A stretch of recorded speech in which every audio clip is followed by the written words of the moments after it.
Tuna fish curry చేసుకుందాం. దీనికోసం ఒక ఆనియన్, 2 టమాటాలు కట్ చేసి పెట్టుకొని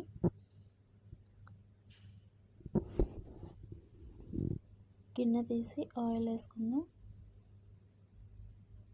ఆయిల్ హీట్ అవ్వగానే దీంట్లోకి ఆవాలు, జీలకర్ర వేసుకుందాం. తర్వాత ఆనియన్స్, కరివేపాకు వేసుకొని కలిపేసి 2 నిమిషాలు కొంచెం బ్రౌన్ అవ్వాలి. తర్వాత దీంట్లోకి టమాటాలు వేసుకుందాం. టమాటాలు, అల్లం వెల్లుల్లి పేస్ట్ వేసి 1 నిమిషం మగ్గనిచ్చి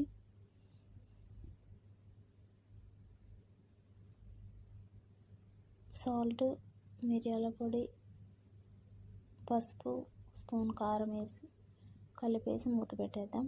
2 నిమిషాలు మగ్గాక దీంట్లో కొంచెం వాటర్ వేసుకొని మరో నిమిషం మగ్గినాక దీంట్లోకి టూనా ఫిష్ వేసుకుందాం. బాగా కలిపేసి దీంట్లో కొంచెం ధనియాలు, జీలకర్ర పొడి కొంచెం వేసుకొని